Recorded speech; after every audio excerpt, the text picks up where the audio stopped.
Hola, ¿qué tal a todos? Sean bienvenidos a un nuevo episodio de su podcast Creative Inc.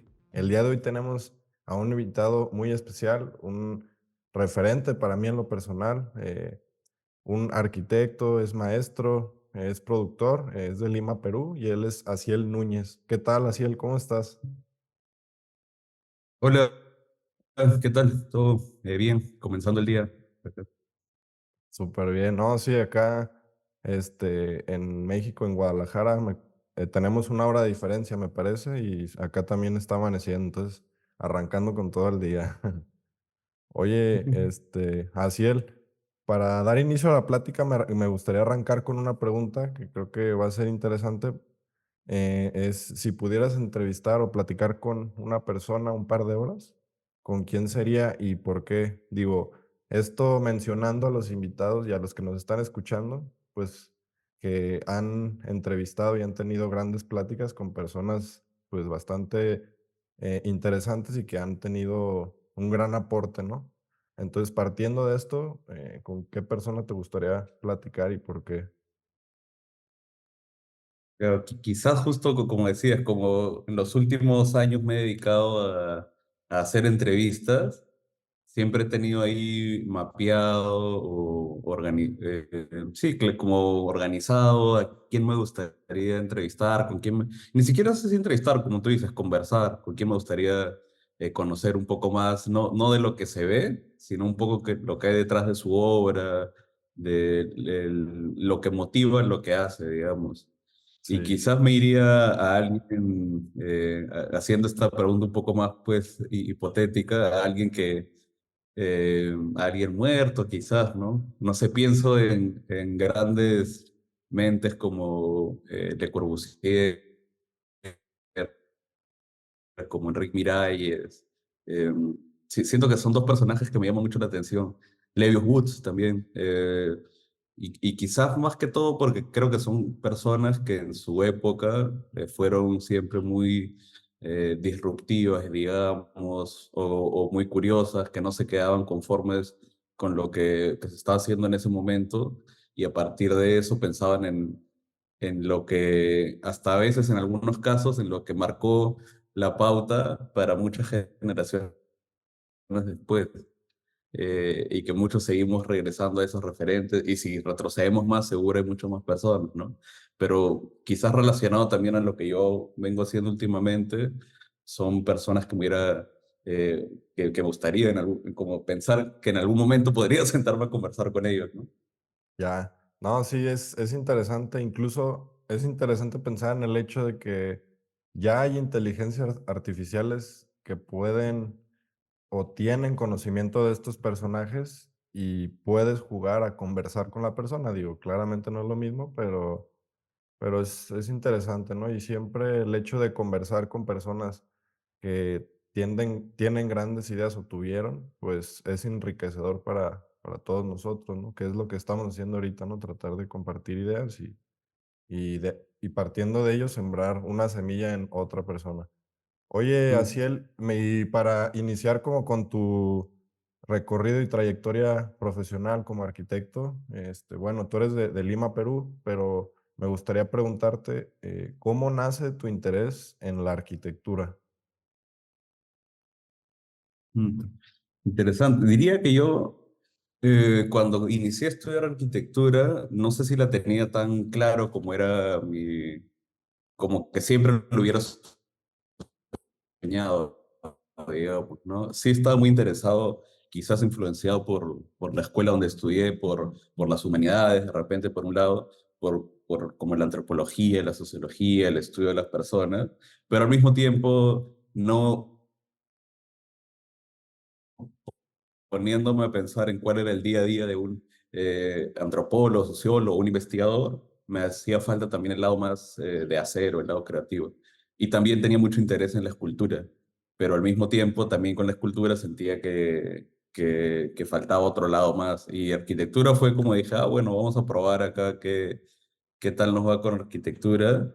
Y yo diría que recién como en la mitad de la carrera le fui agarrando el gusto. O sea, al comienzo decía, oh, interesante, pero también lo hacía muy similar, como no, no había encontrado quizás algún profesor, algún maestro que me motive un poco más, sino hacía lo que me tocaba hacer, ¿no? En el taller de proyectos, hacía las maquetas, me parecía algo interesante, pero a veces también llegaba a pensar, bueno, estoy haciendo como una manualidad, digamos. No entendía el significado de lo que estaba diseñando en ese momento, ¿no?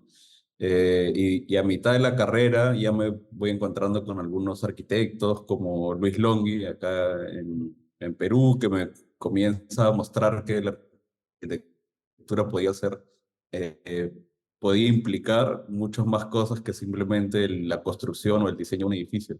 Entonces ahí es cuando comienzo a encontrarle un poco más de interés, de gusto, de compromiso también de mi lado. Y de ahí hacia el final, ¿no? Que fue muy, diría que incluso desde ese primer año de carrera, yo ya comencé a trabajar en arquitectura. O sea, todos los veranos iba a trabajar a algún estudio, alguna empresa. Mis primeras, recuerdo, prácticas, estando en primer año, cuando no sabes nada, fueron en Chile. Entonces siempre estuve trabajando en muchas cosas y cuando termino la carrera sentí más bien como una especie de agotamiento de haber estado como trabajando un montón en la universidad, fuera de la universidad, muy comprometido ahí, sí. Recuerdo en esa época me metí a muchos concursos también de arquitectura y de ahí tuve un respiro, me dediqué a la música, me dediqué a otras cosas y Ok, de ahí recién regresé un poco más motivado, dándome cuenta que la arquitectura otra vez no era solamente dedicarme a diseñar o construir 24/7, ¿no? ya. Hay varios puntos interesantes, ¿no? Partiendo de el hecho de cómo la arquitectura te brinda herramientas para, pues no simplemente para diseñar y construir, como lo comentaba, sino pues implica poesía, humanidades, pensamiento crítico, entre otras cosas, ¿no? Y es interesante cómo incluso eh, exploraste en el ámbito de la música, ¿no? Por ahí estuve viendo unos videos en YouTube que tenías y total, ¿no? O sea, también es interesante cómo desde los primeros semestres dices que te comienzas a involucrar en el mundo laboral y, y cómo fueron estos primeros acercamientos. Digo, entras con poca experiencia, pero ¿con qué mirada o qué visión tenías tú en ese entonces? Me imagino que muchas ganas de aprender. Sí, siempre he estado como muy metido en distintas áreas, como decía, aparte de arquitectura, en música. De hecho, quizás antes de ser arquitecto ya era músico, ya tenía algunas bandas con amigos, o sí, llegué incluso a hacer giras con mi banda. También trabajé en cine y en publicidad y conocí un poco el mundo audiovisual porque mi hermana trabaja en audiovisual. Entonces, siempre por personas relacionadas y por curiosidad, yo me fui metiendo a distintas áreas y después he tratado de juntarlas también en lo que yo hago. Y cuando comencé digamos, esa primera inquietud de querer trabajar, recuerdo que ahí fue más motivado por mi padre, quizás, que había terminado el primer año y es como, ya, ¿ahora qué vas a hacer en el verano? ¿Qué vas a hacer en las vacaciones? Y yo, bueno, a ver, voy a buscar algún trabajo ingenuamente, pues a los 18 años, así. Ya, Y mi padre me preguntaba, bueno, ¿y qué querías? ¿Y a dónde quieres trabajar? ¿O qué quieres hacer? Y yo me puse a buscar en internet como empresas que construían pues grandes edificios, no sé, estadios, puentes, como que tenía esa ambición de construir grandes cosas. Y recuerdo que terminé yéndome a hacer unas prácticas a Hunter Douglas en Chile, que desarrollan pues estos digamos, elementos para fachadas, paneles, para grandes construcciones, sea pues un estadio, un teatro, un puente. eh, y ahí mismo en el lugar donde trabajé también era la fábrica. Entonces ahí también todo lo que tú diseñabas en el área de diseño, inmediatamente se fabricaba y se hacían prototipos de fragmentos de edificios en escala uno en uno. Entonces yo veía ahí un fragmento de un puente, un fragmento de una estación, un fragmento de la fachada de un teatro en Chile, en México, en Perú, en Colombia. ok. Entonces pero fue muy ingenuo, diría yo. O sea, quiero trabajar en este lugar, voy a buscar a quién puedo contactar, busco los correos busqué los correos de los que sale pues de los gerentes, los directores, y recuerdo que escribí un correo masivo como a 10 personas, a todos los que salían ahí, solamente diciendo, quiero ir a trabajar, me gusta mucho lo que hacen, quiero trabajar. Y me respondieron. O sea, no sé si así son las cosas tan fáciles, no, obviamente no creo que sean así las cosas tan fáciles, pero fue muy, creo que esa ingenuidad, ese impulso que me daba mi padre fue como que, bueno, si quieres algo, búscalo, ¿no? Si quieres Ya. trabajar en un lugar, bueno, búscalo, escribe, no tienes nada que perder. Y sí, agradezco ver como que mi primera experiencia haya sido de esa manera. Después ya posteriormente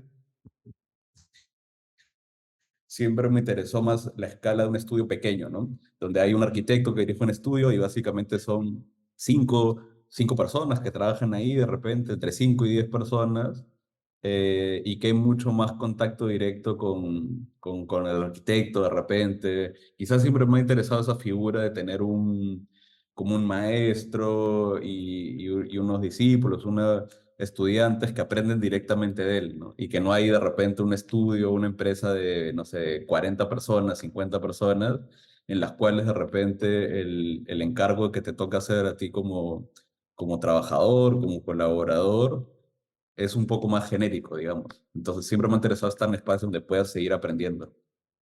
Ok, ok, sí es interesante, ¿no? Sigue siendo como muy artesanal y humano el proceso, no, no es tan sistematizado ni tan protocolizado, digamos. Entonces creo que sí es bastante interesante en ese sentido. Y también partiendo de ello, digo, escuché que mencionaste al arquitecto y maestro Luis Longhi, que te impartía clases en la universidad. Y bueno, sé que empezaste, o lo comentabas, ¿no? Empezaste a trabajar en ciertos estudios, despachos. Pero ¿en qué momento entras como colaborador al estudio Longi? A ver, yo trabajé, incluso antes de Longit, trabajé en otros estudios también acá en Lima, y antes y después, o en paralelo, trabajaba, recuerdo que hasta llegué a un punto en el cual trabajaba la mitad del día con Longi y la mitad, o sea, la mañana con Longi y la tarde con otro arquitecto. Y con Longi en realidad quizás es el con el que más tiempo he estado, hasta incluso hace el año pasado hice un libro sobre Luis Longhi, que me demoró como 10 años, que fue esos 10 años que estuve trabajando con él o hasta un poco más. Porque yo comencé como practicante, recuerdo que en ese momento yo ya había llevado clases con él y los otros dos arquitectos que también enseñaban con Luis Longhi, que se llaman Christian Botger y Carla Tamariz, eran los socios, no solamente en la universidad, sino también en la oficina. Eh, y a mí me llamó la atención un poco cómo todo esto que veíamos en las clases también podría llevarse al día a día de una oficina de arquitectura, ¿no? Siendo justo ejercicios no tan tradicionales. O sea, el encargo con Longi nunca era, vamos a hacer un edificio en un terreno, en un lote específico, sino a veces teníamos que nosotros mismos inventar el lugar donde íbamos a intervenir, o el primer ejercicio con el que comenzábamos, recuerdo, en un taller fue hacer una vestimenta o hacer cosas que si lo veías desde afuera decías, pucha, ¿qué están haciendo ahí? Están perdiendo el tiempo. Recuerdo también el taller se hizo muy conocido porque los entornos o los contextos en los cuales trabajábamos eran contextos naturales, y Longhi, en vez de hacer una maqueta topográfica tradicional, digamos, ¿no? Nos pedía que traigamos un pedazo de naturaleza, ¿no? Como una piedra, un tronco, y que ese sea el lugar en el cual podías intervenir. Entonces tú veías ese taller en diferencia al resto y veías como que el taller donde llevan piedras, ¿no? El taller donde llevan pedazos de naturaleza. Pero a mí personalmente me llamó mucho la atención, me pareció muy diferente esa metodología, esa aproximación. Y recuerdo que terminé nomás el semestre y le escribí al arquitecto justo pidiéndole que quería practicar. Recuerdo que en mis primeras, o sea, fue muy inmediato porque ya me conocía de las clases, ¿no? Sí, Pero los primeros encargos quizás eran bien aterrizados, ¿no? Recuerdo que el primer encargo estaban haciendo una casa y me dijeron, bueno, este sector de la casa, creo que eran unos dormitorios y unos baños. Bueno, comienza a hacer el diseño y, y- de este sector, digamos, algo muy pequeño.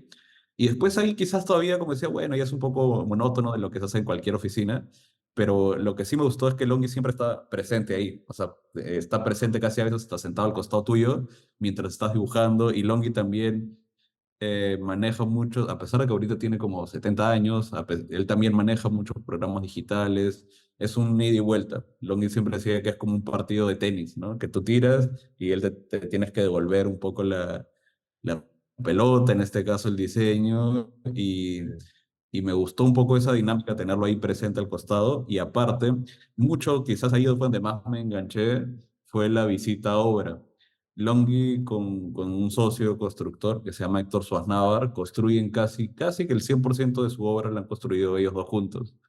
Ok. Entonces, al tener un socio constructor, él tenía una libertad de poder ir en cualquier momento a la obra, y Longhi es de las personas que va, si puede ir todos los días de la semana, va todos los días de la semana. Mm. Y su visita a obra no era como cualquier otro arquitecto, que va, cumple un poco de repente con una hora de visita, a ver qué cosa, cómo está avanzando, sino con lo que podría comenzar una visita de obra, no sé, un sábado o cualquier día, ¿no? A las 6 de la mañana, porque las horas a veces estaban en el sur de Lima, 100 kilómetros, no sé.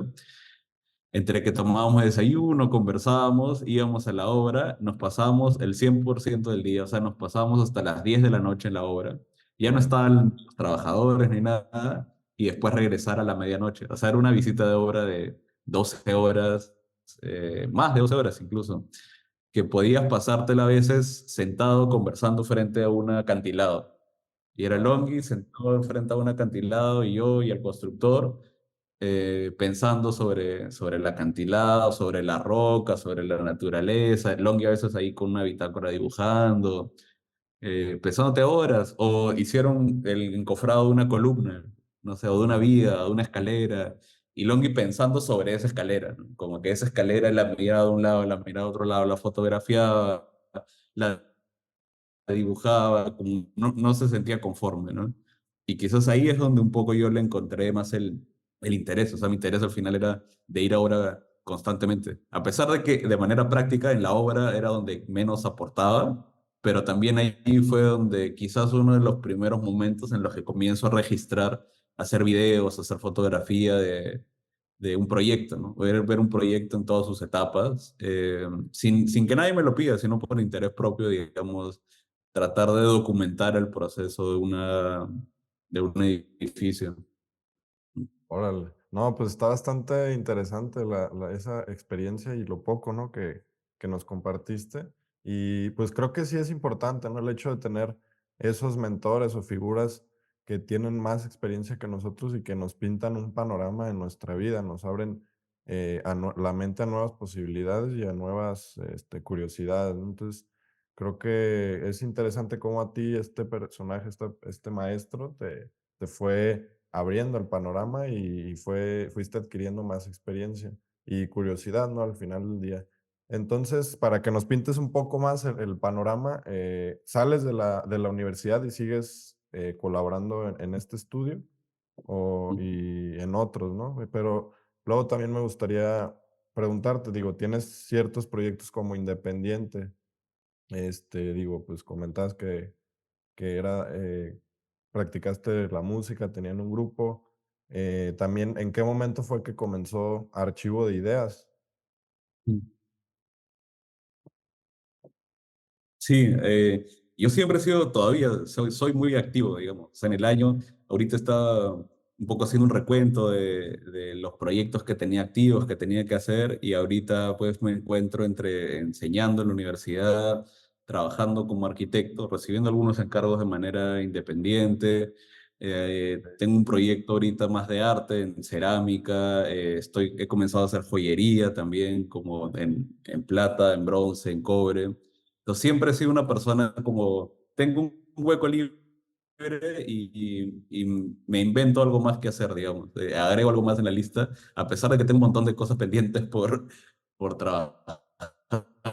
Pero siempre tengo este lado, quizás últimamente, de enseñar, el lado más de arquitecto, de recibir un encargo con un cliente, un proyecto, y un encargo más personal, porque para las piezas estas, comento de cerámica o de joyería o de mobiliario, no necesariamente recibo no tengo un cliente, sino es iniciativa mía, y que recién, recién desde pandemia creo que le he dado un poco más de compromiso a eso, ¿no? Y entre esos miles no, bueno, no miles, esos tantos proyectos que tengo, en el 2018 o un poco antes ya tenía este interés documental. Como te contaba, había trabajado en audiovisuales, en cine, publicidad, pero para otras, digamos, ramas, otras que no tenían que ver con arquitectura.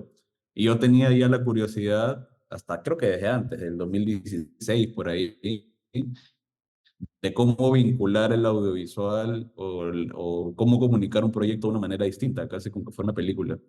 Y ahí comencé a hacer mis primeros ensayos audiovisuales como filmando edificios, pero no solamente retratando el edificio, sino incluyendo alguna historia sobre el edificio, alguna historia incluso de ficción, no necesariamente un documental en el cual el arquitecto habla de cómo lo diseñó, sino inventándome una historia en el cual el edificio sea el protagonista, ¿no? Y ahí fue unos primeros ensayos, después con un grupo de amigos acá en Lima, eran 5 o 6 amigos, nos juntábamos una vez a la semana a hablar de ciertos temas, pero de manera muy informal. Era, bueno, vamos a hacer una parrillada, vamos a hacer una comida, vamos a tomar algo, y en eso siempre conversábamos de arquitectura, porque todos éramos arquitectos ahí, Ok, y se nos ocurrió comenzar a decir, ¿qué tal si invitamos a un personaje que sea de repente un escritor, ¿no? Un poeta, o un personaje que es un artista, o un personaje que es un cocinero? Y seguimos hablando de los mismos temas, pero nos interesa escuchar otras perspectivas. Y ahí fue donde yo comencé también a grabar. O sea, yo ponía mi cámara como si fuera casi un reality y la gente comenzó a hablar sin que se convierta en una pregunta-respuesta, sino la cámara estaba ahí o el audio estaba ahí. Pero igual no tenía idea qué iba a hacer con ese material. Y ok, después, ya en un viaje a Londres, o en un viaje a Europa que comenzó en Londres, siempre yo viajo con mi equipo, con mi cámara, y recuerdo que recibí la invitación de unos arquitectos que ya había conocido anteriormente en Lima para visitarlos en su taller en Barlet. ok, Eh, yo no tenía ahí que creo que 26 años, algo por ahí, y me pareció curioso participar de un jurado, una crítica externa en Barlet. O sea, era como algo que no esperaba en el viaje en ese momento, y entre los otros jurados o las otras personas que también estaban en ese momento, habían personas muy interesantes, ¿no? Y que yo un poco con la necesidad o con la curiosidad llevarme algo a cambio de esa experiencia, fue que les dije a todos los que estaban ahí, pero de manera muy informal, porque después nos fuimos a comer algo, a un bar en Londres, le pedí a uno de los arquitectos si podía poner mi cámara. O sea, no le dije te quiero hacer una entrevista o como que tengo esa estructura, porque no la tenía en ese momento, solamente era unas ganas de poder llevarme algo de esa experiencia, ¿no? ya, Entonces ahí fue cuando comenzó la primera entrevista, que no están puestas en YouTube de manera cronológica. La primera entrevista creo que está por el número 15 por ahí, que es un arquitecto que se llama Isaiah Bloch. Después el segundo fue Ricardo de Hostos, que también debe estar por las primeras 10. El tercero fue David Tachman, que es un francés de ascendencia israelí. Eh, y por ahí hubieron varios arquitectos de este viaje a Europa. Hice unas 12, 15 entrevistas en Europa, pero no tenía yo una estructura planteada, sino conocí a alguien y como comento, la primera fue en un bar. O sea, incluso en el bar te das cuenta que está pasando gente con unas cervezas por atrás, o que comenzamos de media tarde y terminamos de noche, porque la entrevista fue, o la conversación fue 4 horas seguidas. Y después, yo ya teniendo el material, ya le he tratado de dar una estructura, comencé a revisar el material y decir, bueno, ¿cuáles son los temas que se repiten? Y en función a eso, hacer una estructura de temas, no más que de preguntas. Y como suelo viajar solo, suelo viajar sin, digamos, sin un plan determinado. O sea, no es que tengo ya una lista de gente que la quiero entrevistar, sino estoy muy abierto a lo que pasa en ese momento. Entonces ahí, mientras iba conociendo a otro arquitecto, iba haciendo otra entrevista, ¿no? Dice, oye, conocí a un arquitecto, el arquitecto francés, y le dije, ¿te puedo ir a visitar próximamente? Me dijo, sí, la próxima semana estoy en Francia, ven a visitarme a mi estudio. Entonces yo me compré un vuelo a París y lo fui a visitar y lo entrevisté. Y cuando ya estaba en París, le preguntaba otras recomendaciones y entrevisté a otros arquitectos. Después fui a España, después fui a Holanda y fue entrevistando a distintos, no solo arquitectos, comencé con arquitectos, pero también por ahí algunos diseñadores o artistas, pero que casi siempre derivados de esta misma línea de exploración, ¿no? Línea de investigación. Y Ok, ahí en ese momento, para ese momento yo no las editaba, solo almacenaba las entrevistas, ¿no? Tenía ya 10 entrevistas o 15 entrevistas. ok, Regreso a Lima y le comento a unos amigos cercanos, les digo, oye, mira, estoy haciendo estas entrevistas, ¿qué opinas? Les paso un poco los videos sin editar o les comento de estas ganas de querer hacer algo con eso y me dice, ¿qué tal si comenzamos a entrevistar a nuestros profesores, a los arquitectos con los que hemos trabajado acá? Eh, y ya dije, bueno, vamos, hay que hacer esta entrevista. Hicimos una agenda como de entrevistas. Esos amigos me ayudaron justo a hacer esas entrevistas, a agendarlas, eh, o incluso participar de ellas también. Recuerdo hacer entrevistas o conversaciones ya no solamente conmigo, sino con dos o tres personas más. Y para ese momento ya tenía unas 20 entrevistas más, por ejemplo. O sea, tenía unas 30, 40 entrevistas. A ese momento de hacer un documental más que un podcast o un canal de YouTube. Dije, ah, ¿qué tal si comienzo a unir las entrevistas? Y recuerdo que tengo un primer clip que duraba 10 minutos o 15 minutos, que mezclaba a varias personas conversando sobre un tema en particular, ¿no? Era como, no sé, supongamos que les pregunte cuál es su lugar de origen y todos hablaban un poco de su lugar de origen, ¿no? Hablaban de, bueno, de sus ciudades. Entonces, al escuchar a distintas personas describiendo, hablando de sus ciudades, para mí me parecía un tema como para un documental, ¿no? Y después de esas entrevistas, como te contaba, yo no tenía todavía tan claro qué hacer. Hice un viaje, porque trato de hacer un viaje anual, siempre, y un viaje que sea largo y sin rumbo definido tampoco. ok, Entonces compré un vuelo a México, a Ciudad de México, y para ese momento ya tenía como contacto a Bone X, de productora, sí, que lo había conocido acá en Lima en una conferencia, y a Miquel Adrià, de Arquine. Entonces, ellos fueron mis primeros contactos apenas yo llegué a México. Y que primero comencé, todavía no sabía cómo aproximarme a alguien que no conocía, ¿no? O sea, escribo un mail, escribo algo formal, planeo una visita de repente a la obra. Entonces, en esos momentos sí trataba de escribir algo formal, trataba de ponerle un nombre, le pongo archivo de ideas, le pongo archivo, o sea, no sabía qué nombre ponerlo, pero por ahí barajé algunos nombres hasta que después, por recomendación creo que fue Miquel Adrià, de Jean-Pierre Cruz, también acá en Lima, que es otro arquitecto que me puso en contacto con muchas personas alrededor del mundo, fue el objetivo de tomármelo un poco más con calma, digamos, y primero ir a visitar su obra, ir a visitar el estudio, conocerlos, entablar primero una cierta confianza, y recién a partir de ahí planear el momento ideal para hacer una entrevista, ¿no? Entonces hice un viaje que me quedé una temporada, me habría quedado creo que un mes y medio en Ciudad de México. ujú, Me alquilé un departamento en Ciudad de México y casi que todas las semanas era visitar algo y conocer algún estudio, entrevistar a un arquitecto. Entonces ahí en esa temporada estuve con productora, con Estudio MMX, con Ambrosio Echegaray, con Tatiana Bilbao, con Miquel Adrià, con, ¿quién es más? Con Oru, que es un estudio urbano un poco más joven. Y en fin, bueno, una lista bueno, que ya está publicada por ahí de más arquitectos, arquitectos, diseñadores, artistas que hemos entrevistado en México, ok, principalmente en Ciudad de México. Eh, y después yo me fui a Los Ángeles y seguí un poco con la ruta, ¿no? Con los contactos que había hecho en Ciudad de México, me voy a Los Ángeles, donde también yo había vivido de niño, entonces por lo menos la ciudad la conocía. Me contactó BoneX con algunos profesores, arquitectos de UCLA y de SciArc, y fue la misma historia. O sea, lo mismo que hice en Ciudad de México fue ir a diario como si fuera un estudiante de UCLA o de SciArc, o de USC también, de las tres, digamos, principales universidades que enseñan arquitectura en Los Ángeles, a seguir haciendo entrevistas y ahí me agarró la pandemia, de hecho. O sea, el 2020, marzo del 2020, yo estaba en Los Ángeles y en esos últimos vuelos, antes de que ya cierren fronteras, regreso a Lima con 80, entre 80 y 100 videos, de cada uno de una hora como mínimo.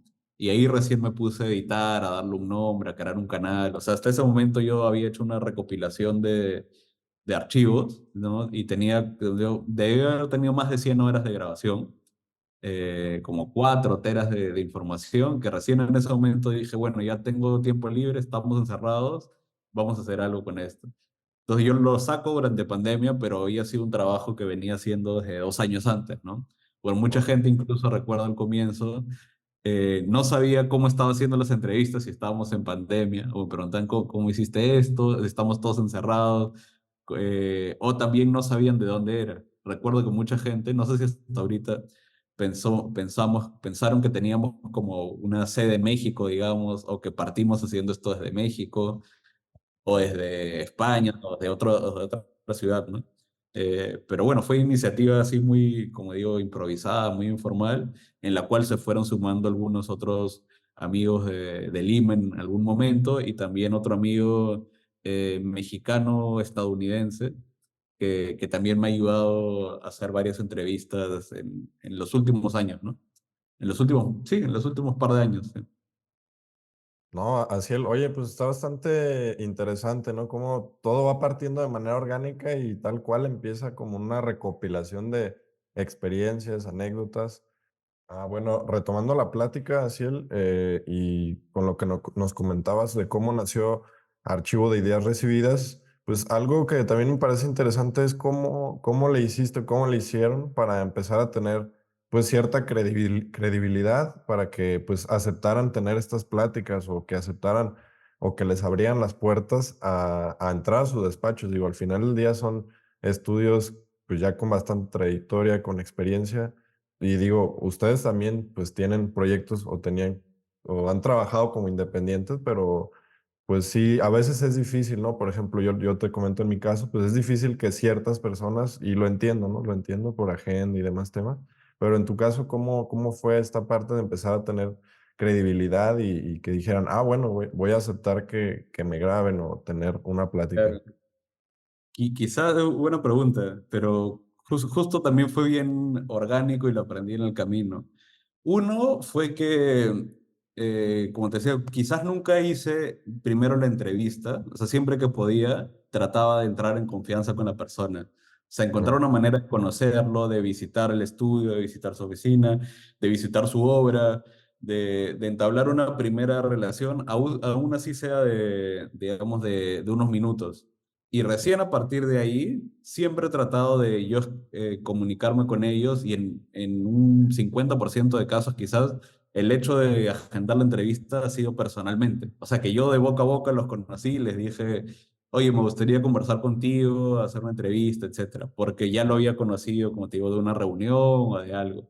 Entonces, cuando estoy en otros países, obviamente es más difícil. O sea, cuando he ido, por ejemplo, como te contaba, a Ciudad de México, dije, bueno, me quedaré un mes y medio acá y iremos poco a poco haciendo esos contactos. Pero fue muy, o sea, entendí que la manera de acercarme no era para hacer una entrevista, sino era para conocer un poco más de su obra, de la oficina, del estudio.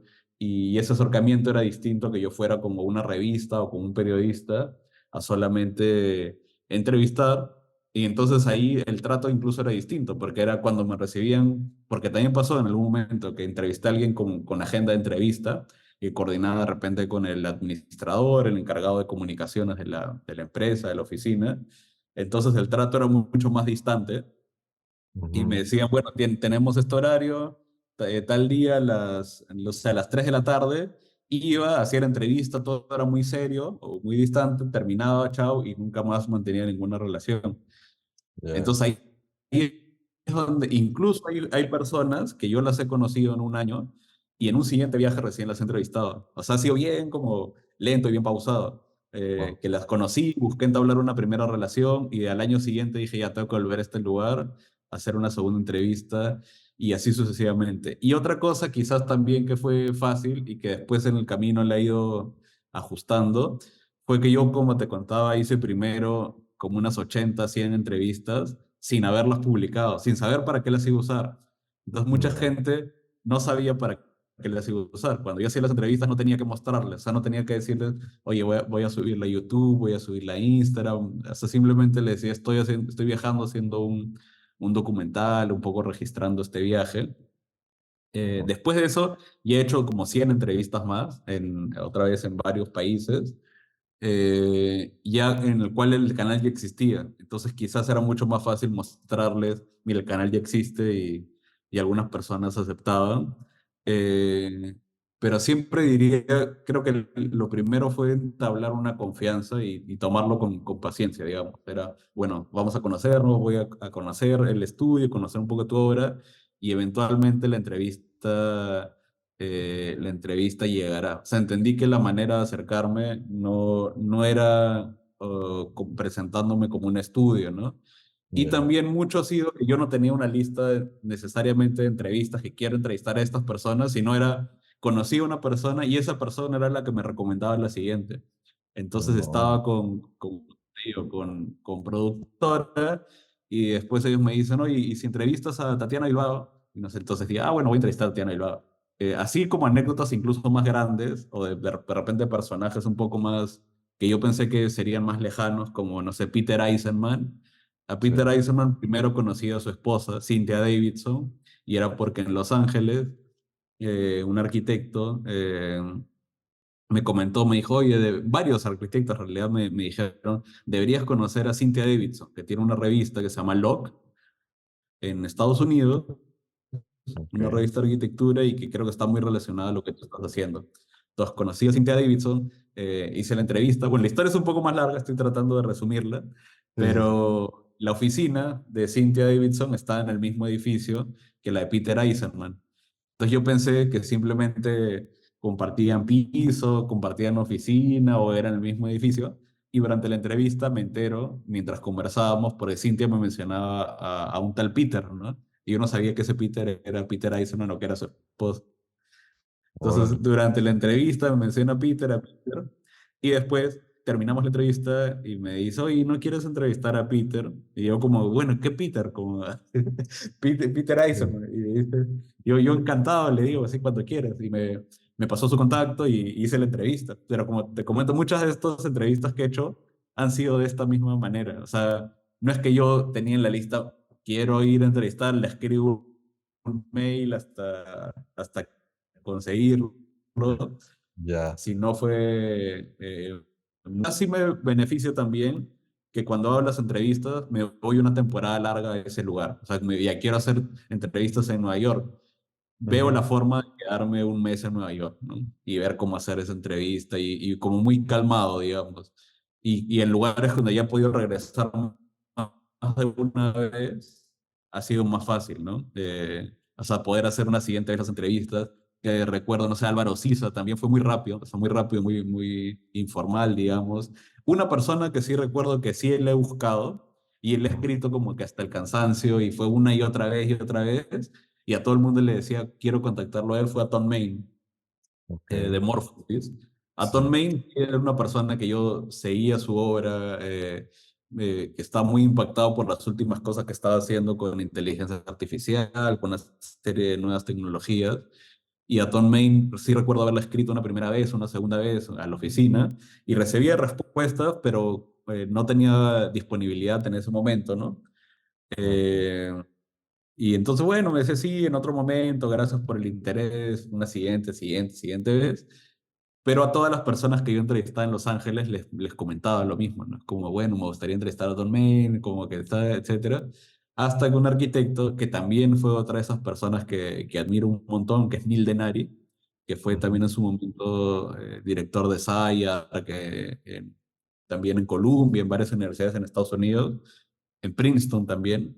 Neil Denari, lo entrevisto y llevamos una muy buena relación, incluso por Neil Denari también es músico y por ahí, por el lado musical, entablamos una buena relación, excelente conversación con Neil Denari. Y Neil Ok. Denari, al final de la entrevista, también yo igual le comento, oye, me gustaría entrevistar a Tom Main. Para esto ya muchas personas me habían tratado de poner en contacto directo con Tom Main. Y Neil Denari me dijo, él trabaja, o sea, su oficina está acá a la vuelta, o su casa está acá nomás, cerquita donde estaba con Neil Denari. Y ahí es donde me puso él, o sea, él le habrá hablado de un poco de mi proyecto, de lo que yo estaba haciendo, y Ujú. varias semanas después fue que yo todavía seguía felizmente en Estados Unidos, que Tom Main me escribe diciéndome un poco, ya tengo disponibilidad, ven a la oficina, no sé, el miércoles a las 2 de la tarde. Y yo no estaba en Los Ángeles, estaba en otro lado. Me tomé un vuelo a Los Ángeles y dije, ya, y por fin, como que por fin Wow. lo entrevisté y fue muy, muy bueno porque con Don Main también pude estar en la oficina, pude conversar con él más de una vez. O sea, fui a visitarlo varias veces al estudio, como otra vez, como te comentaba, tratando de entablar una relación antes de ir directamente a la pregunta, ¿no? Sí, oye, no, pues está súper interesante, así simplemente el hecho, el acercamiento que tuviste, un contacto genuino y una curiosidad genuina por conocer a la persona más allá de entrevistar y publicar, ¿no? Entonces, creo que está muy interesante y muy padre ese acercamiento. Al final del día no es algo comercial, es más artesanal, ¿no? Volvemos a eso, ¿no? A hacer una plática o algo más humano y no simplemente sacar la información, como lo comentas. Y también, bueno, es interesante cómo recopilaron o hicieron estos primeros 100 episodios y después de esta primera etapa, digamos, cuando ya tenían consciente, ya estaban publicados, ¿cómo comenzaron a reestructurar los siguientes episodios o simplemente se fue dando cierta forma a los episodios conforme iban publicando y subiendo? Sí, diría claro, yo diría que ahí justo nos sirvió la pausa que nos obligó pues a estar encerrados en el 2020, me Ujú. permitió a mí como ver las entrevistas con calma, porque yo las edito, las subo a los canales y entender cómo relacionarlas, porque no era solamente subirlas en orden, sino era decir, bueno, lo que me ha hablado, no sé, Luis Longhi es muy similar a lo que me habló David Barragán en Ecuador o lo que me habló Tatiana Bilbao en México y cómo puedo conectar ideas entre sí. Entonces eso era Ujú. un poco lo que me interesaba. Entonces lo bueno es que tuve mucho tiempo, o sea, no tenía presión de nadie, tenía que publicar y tenía suficiente material como para publicar 2 años seguidos sin hacer ninguna entrevista más. Ya. Entonces fue muy calmado en ese sentido de, bueno, vamos a editar con calma, vamos a conectar algunas ideas.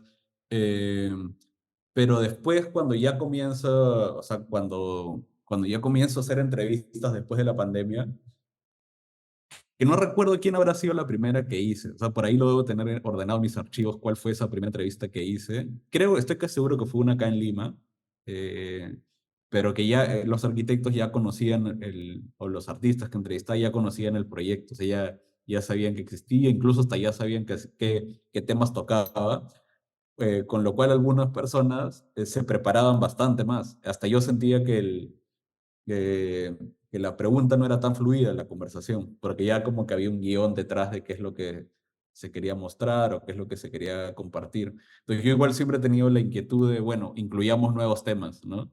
Y esos nuevos temas no fueron cosas solamente personales que se me ocurrieron, sino salían de las mismas entrevistas. O sea, como que yo veía las entrevistas y decía, bueno, ¿cuál es el tema de lo cual siempre hablamos?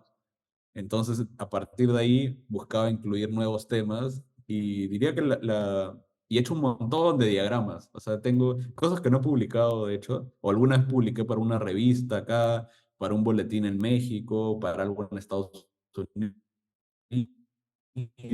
también, pero todo así muy suelto, digamos, no lo he compartido tanto, pero sí había mucho esfuerzo de clasificar la información. O sea, la entrevista no terminaba con hacer el video, sino incluso también recuerdo haber hecho una vez una convocatoria de prácticas que me escribió mucha gente de varios países, que fue muy interesante. Ok. Y recuerdo en esa época les pedí a cada uno de los que colaboraban con nosotros que hagan un diagrama de una entrevista. Entonces cogían una entrevista y la comenzaban a ordenar por temas, ¿no? Estos son los temas principales. No necesariamente en orden cronológico, sino por temas. Y en Mm. esos temas, ¿cuáles eran las palabras clave? ¿O cuáles eran las personas clave? Y dentro de esas personas clave, ¿qué importancia tenía cada uno? Y después, al hacer estos como diagramas, de cada entrevistado, buscábamos conectar entrevistas, ¿no? Y decimos, ah, mira, lo que te dijo tal persona, te mencionó al mismo arquitecto o al mismo referencia, influencia, experiencia, y ahí iba sacando conclusiones. Y esas conclusiones se convertían o se convierten en nuevas preguntas, en nuevas inquietudes. Digamos que había mucho trabajo también de postprocesar la entrevista. Recuerdo que hasta transcribíamos todas las entrevistas antes de que Oh, podamos transcribirlo con inteligencia artificial o con programas, hasta manualmente transcribíamos las entrevistas, ordenábamos, con ayuda de mucha gente de todo el mundo. Muy interesante, pero he podido después conocerlos a algunos de ellos en persona y ha sido muy enriquecedor. Uno de ellos que es este arquitecto que ahorita vive en Londres, que es Juan Cantú, con- que conocí él es mexicano-estadounidense, estudió en el IIT y ahorita vive en Londres. Y después con él nos pudimos encontrar en Chicago y hicimos algunas entrevistas juntos. Después él siguió haciendo entrevistas por su cuenta, un poco que ya con esa experiencia me preguntó si podía seguir y yo encantado de que él siga haciendo entrevistas. Entonces, algunas entrevistas que están publicadas las ha hecho Juan solo. ok, Ya luego yo les he editado y les hemos dado un poco formato. Eh, pero sí, diría como que la estructura o las preguntas o los temas que abordamos han sido consecuencia de estudiar lo que ya habíamos producido hasta ese momento, ¿no? De estudiar, de volver a escuchar. Quizás como había mucho tiempo también en esa época, o sea, ujú, me la pasaba editando, escuchando, etcétera. Y ya ahorita no tengo el mismo tiempo que me gustaría, a veces hasta me siento culpable si una semana no subí una entrevista porque no tuve tiempo simplemente, porque es un ya, trabajazo. O sea, como tú sabrás también, aparte de tu trabajo, el día a día, hacerte el tiempo para hacer la entrevista, para editarla, para el diseño gráfico, para publicarla, para comunicarla, para que llegue también pues a más gente, ¿no? sí, no, Sí, yo diría que va por ahí. Y siempre también, algo que de repente no mencioné, es que siempre había esta eh, como inquietud de comunicarla, o sea, como la entrevista al final nació por una experiencia para mí, o sea, una experiencia personal. Quiero visitar un lugar y conocer oficinas, conocer estudios, conocer obras, conocer a personas, pero sí había como un sentido de responsabilidad que esa experiencia debía compartirse también. Entonces, a eso ok. también me parecía importante agregar. Ok, ok. Órale, está bastante padre. Oye, Asiel, y ahora, bueno, después de haber tenido y haber conocido a tantos estudios y a tantas personas, ¿cómo, pues sí, cómo sintetizas toda esta información en tu mente? O sea, o con qué es lo que te quedas al final de haber realizado estos casi 200 episodios? O más bien pláticas. O sea, en qué resumes ahorita? ¿Qué podrías decir que, digo, es complicado, yo entiendo que cada invitado es un mundo distinto, pero pues al final del día, ¿cuál es la síntesis que haces o la conclusión a la que llegas ahorita? Diría que hay varias, algunas quizás más generales, como de un aporte o una reflexión sobre la arquitectura o estas disciplinas creativas a nivel mundial, y otras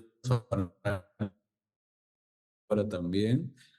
Y uno era que muy interesante que podías conocer a gente de todas partes del mundo, de todas las edades, que estaban pensando en lo mismo, trabajando en lo mismo, ¿no? Que ellos nunca quizás saben que esa otra persona al otro lado del mundo existe, pero que tienen las mismas inquietudes, las mismas relaciones. Y un poco que Archivo de Ideas lo que busca es eso, ¿no? Es conectar esas ideas, poder encontrar que lo que tú estás pensando también lo está pensando un artista pues de Suiza, que nunca tú lo has conocido, que nacieron en contextos distintos, en circunstancias totalmente distintas o en épocas distintas, eh, pero que hay igual algo que une estas dos personas,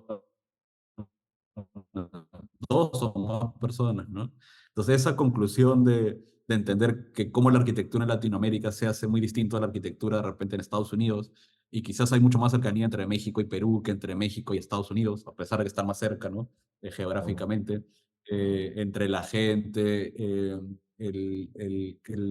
la geografía, digamos, la sociedad, la cultura, y eso de alguna manera influye en la manera que haces arquitectura también, o el conocimiento conocer también Ecuador, estudios como Al Borde y entender que cómo esas circunstancias te motivan o te llevan a hacer un tipo de arquitectura, de obra, de proyectos, es una principal, digamos, conclusión, reflexión que he ido sacando, ¿no?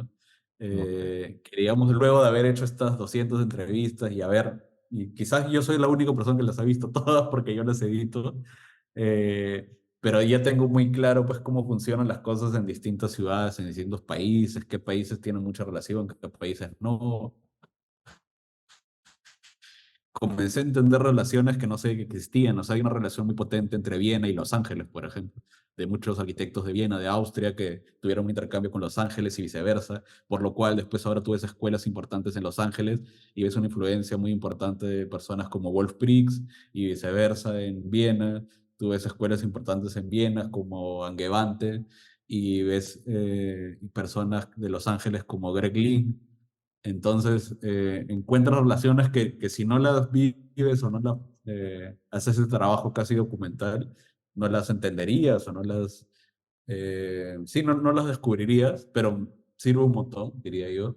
Y eso, y el otro lado es reflexiones más personales de cómo abordar yo mi propia obra, digamos, como arquitecto que recién está empezando, en el cual quizás los primeros encargos a un arquitecto joven en Latinoamérica es hacer una remodelación, hacer una terraza, hacer una cocina.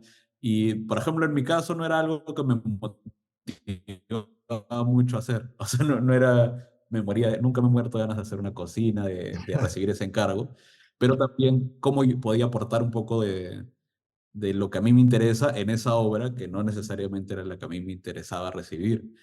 Entonces, al viajar mucho, principalmente iría a Estados Unidos, entendí cómo a veces hasta de, si te llegaba a hacer de encargo una silla, había todo un proceso detrás de esa silla, que era muy importante comunicarlo, por más que la silla a veces de repente nunca se construyó o no se hizo de esa misma manera.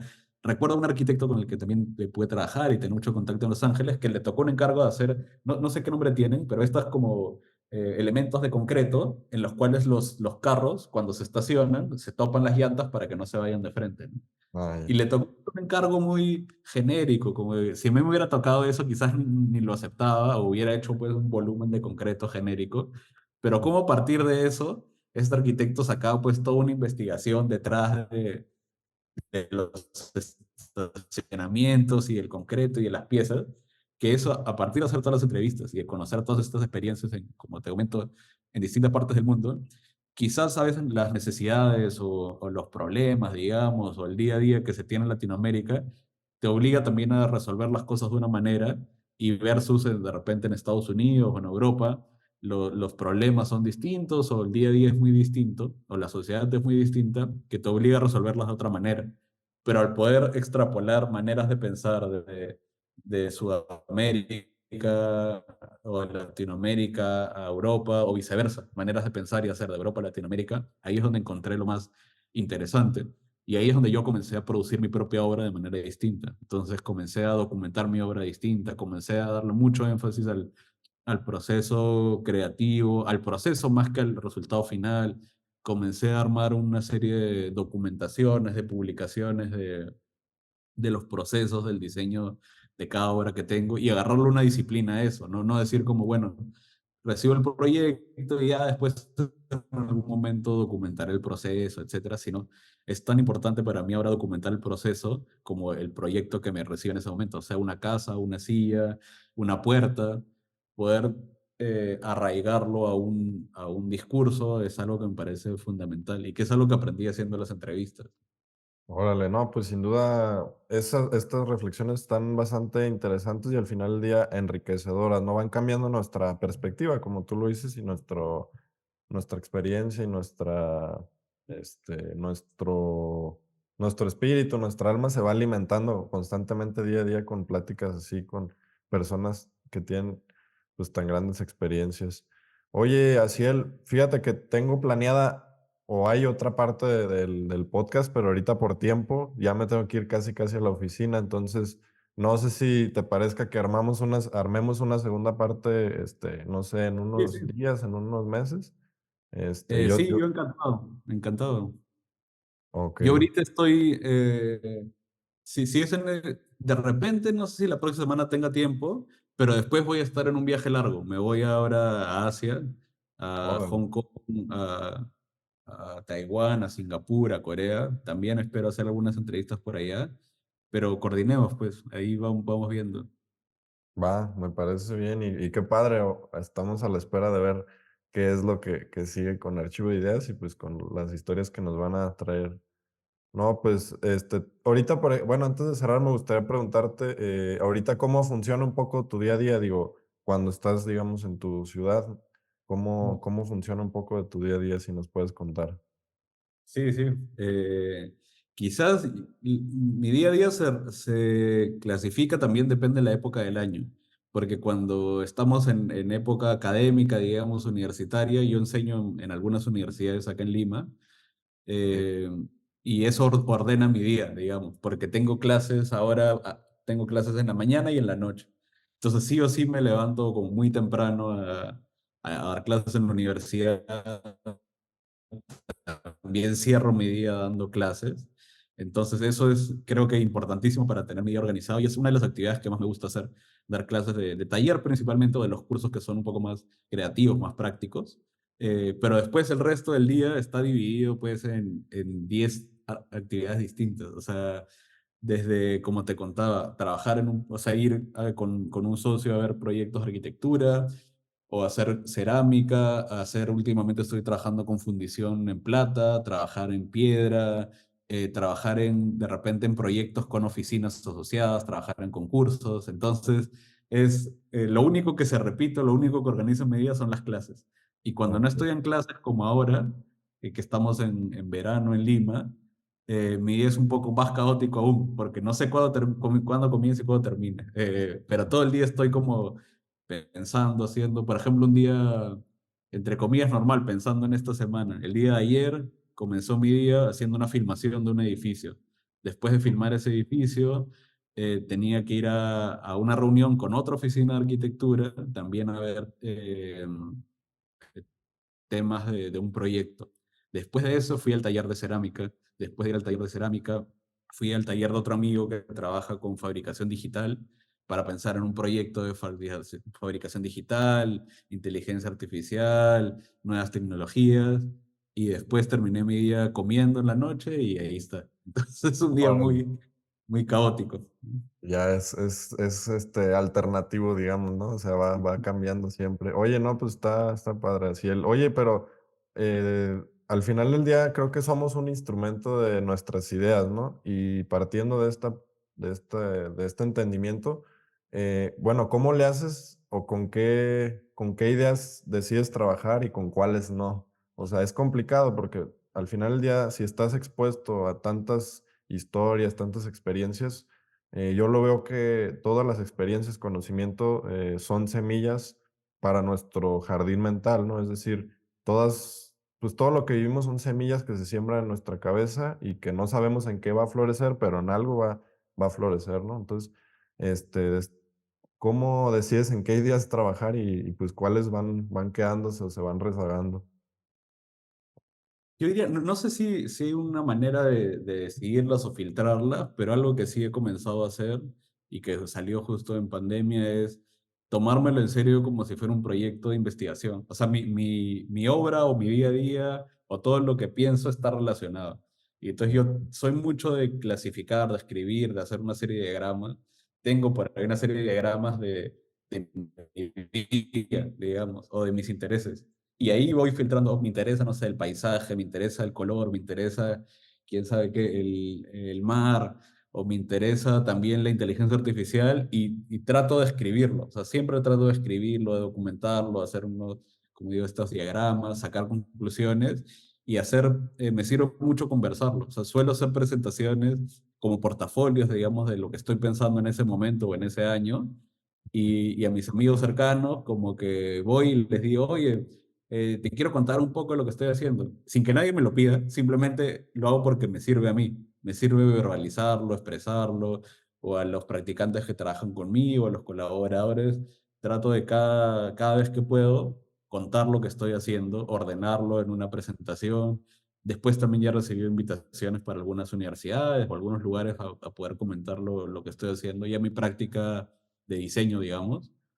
Pero lo que más me sirve es ordenarlo, clasificarlo y comunicarlo, porque en esa comunicación voy viendo qué cosas tienen sentido y qué cosas no, porque a veces para ti tienen sentido algunas cosas, pero de repente no están lo suficientemente maduras para poder expresarlas o comunicarlas, entonces ahí es donde voy filtrando, dejo en descanso algunas cosas, mi propio espacio de trabajo está lleno, pegado pues toda la pared como con todo lo que estoy pensando en ese momento, y ahí los veo constantemente y digo, bueno, esto lo he dejado abandonado, entonces ya lo saco y lo archivo, o pego algo nuevo porque estoy pensando en algo nuevo. Entonces sí trato de que el espacio que me rodee, el espacio del día a día, esté presente todas las ideas que tengo. O sea, porque tengo que verlas, porque si las tengo en la mente, se me van, se me olvidan, se pierden. ¿Mm? Ok, no. No, sí, creo que al final del día dicen que nosotros diseñamos los espacios y los espacios nos diseñan a nosotros, ¿no? Entonces creo que es recíproco y pues si tenemos nuestras ideas ahí en nuestro espacio, en nuestro estudio, pues creo que es más fácil poder darles continuidad y materializarlas. Oye, Sí, Asiel, no, pues te agradezco muchísimo la plática. Digo, hay varios puntos todavía que me gustaría tocar, pero por tiempo, pues sí va a estar un poco complicado. está bien. Te agradezco nuevamente. No sé si quieras comentar algo más antes de cerrar, igual compartir tus redes sociales. Sí. Sí, muchas gracias también por la invitación. Sí, espero pronto seguir la conversación. Creo que me ha encantado un poco conversar de lo último que he estado pensando, reflexionar sobre estos últimos años también con Archivo de Ideas. Y espero que ahorita en este viaje que te comentaba que voy a hacer, poder agarrar nuevas experiencias. Es la primera vez que voy a ir por Asia, entonces estoy como muy entusiasmado por ese viaje y sí, invitarlos a ver este canal de Archivo de Ideas Recibidas, que está en YouTube, en Instagram también, aunque me falta actualizarlo, pero está, principalmente las entrevistas están en YouTube, van cerca de 200 publicadas y todavía tenemos muchas más en el archivo que seguimos por realizando, editando, entonces invitarlos a revisar eso y espero pronto seguir la conversación. No, pues nada, te agradezco muchísimo. En verdad, me gustó mucho pues, lo poco que nos estuviste compartiendo y espero que pues, los que nos escuchen también les sea interesante. Igual vamos a dejar los links de archivo de ideas y las cuentas ahí en la descripción del episodio para que vayan y visiten y escuchen. La verdad hay bastantes invitados muy interesantes. Pues nada, Ciel, nuevamente te agradezco. Pueden buscar el podcast como Creative Inc. ahí en YouTube o como Gerardo Wizard, también búsquenlo y pues comenten qué les pareció esta plática y qué más les gustaría ver en la segunda parte con el arquitecto Asiel. Nada, les agradezco nuevamente y nos vemos en un próximo capítulo. Bye. Chao, chao.